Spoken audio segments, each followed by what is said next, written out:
warahmatullahi wabarakatuh. Ya, perkenalkan, selamat siang. Nama saya Muhammad Takias Adi Babang. Saya mahasiswa semester 6 Prodi Bimbingan Konseling Pendidikan Islam Universitas Radhan Intan Lampung, akan menjelaskan tentang materi mengelola batas dan hubungan berganda dalam mata kuliah isu-isu BK.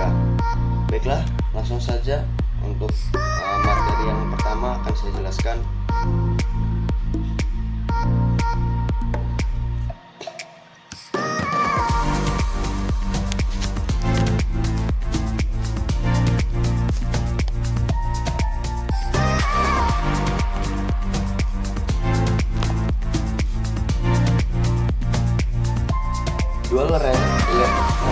Dual relationship.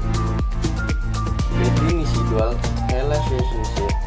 Dual relationship adalah situasi di mana ada banyak peran antara seorang konselor dengan klien. Dual relationship terjadi ketika seorang terapis memiliki hubungan yang sangat berbeda dengan klien mereka. Contoh, dual relationship adalah ketika klien juga seorang mahasiswa atau teman ataupun anggota keluarga, karyawan, ataupun orang lainnya. Jenis-jenis dual relationship ada berbagai macam. Ada dual relationship sosial, klien juga seorang teman. Ada dual relationship profesional, klien juga seorang teman kerja. Ada dual relationship bisnis, klien juga seorang dalam kapasitas bisnis. Ada dual relationship forensik, konselor adalah penasehat sekaligus saksi dalam persidangan hukum atau dengan pendapat yang melibatkan kliennya. Selanjutnya ada dual pengawasan. Konselor juga bertanggung jawab untuk mengawasi perkembangan klien sebagai terapis profesional, seperti yang sering terjadi dalam peraturan pendidikan. Selanjutnya ada dual relationship seksual. Terapis dan klien terlibat dalam hubungan seksual dan terhadap dalam hubungan seksual atau romantis. Selanjutnya, dual relationship kelembagaan.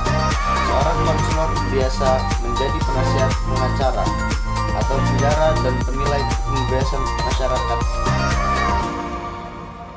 Selanjutnya ada multi relationship. Tidak berbeda jauh dengan dual relationship, multiple relationship pun memiliki makna dan aturan yang sama. Tujuannya apa?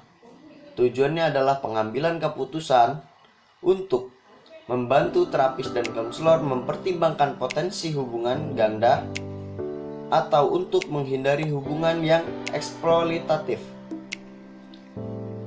Kita tidak bisa menghindari persahabatan dengan klien.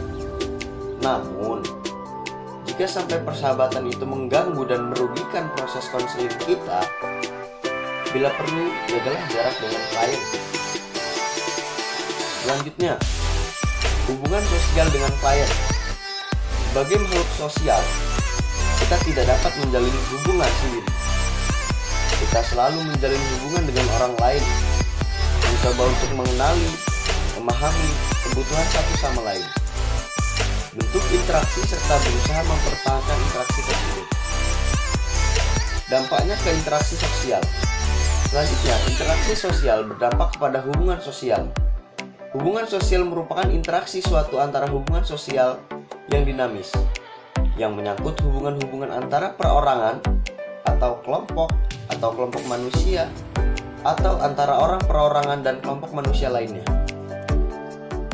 Selanjutnya, ada faktor-faktor penentu keterampilan hubungan sosial. Yang pertama, faktor lingkungan keluarga. Yang kedua, ada faktor pengaruh pengalaman sosial, faktor lingkungan, dan kemudian yang terakhir adalah faktor kepribadian.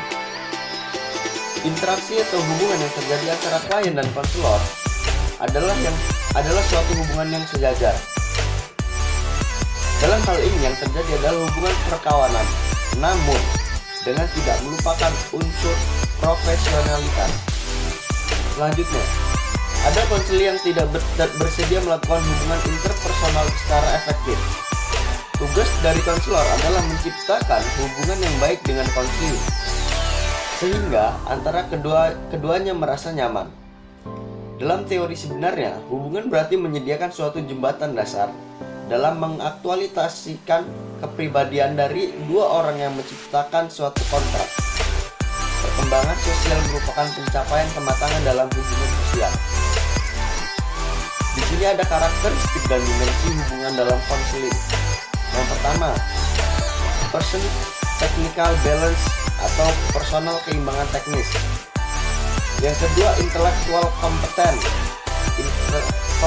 intelektual. Selanjutnya, spontanitas. Yang keempat, menerima dan kepedulian. Kelima, asumsi dasar yang mendasari acceptance. Yang keenam, self acceptance. 7, fail acceptance. Yang ke-8, acceptance what it is not. Yang ke-9, understanding dan empati dan memahami. Dan yang di terakhir ini ada objektivitas dan subjektivitas dalam konseling. Objektivitas dalam konseling mempertimbangkan semua aspek konselor dan konseli, menyangkut aspek afeksi dan kognitif, ekspresi perasaan dan sikap, ramah, sopan santun, menghargai, menghormati, tersenyum, perhatian, rasa persahabatan, keakraban, atau subjektivitas dalam konseling menunjukkan ke semua aspek hubungan yang ditandai psikologis. Dalam konseling, objektivitas dan subjektivitas haruslah harmonis. Konselor tersebut objektivitas diperlukan dalam mendiagnosa dan subjektivitas diperlukan dalam membangun suasana konseling itu sendiri. Mungkin cukup itu yang dapat saya sampaikan. Bila mana ada kesalahan, saya mohon maaf. Billahi taufiq wal hidayah. Wassalamualaikum warahmatullahi wabarakatuh.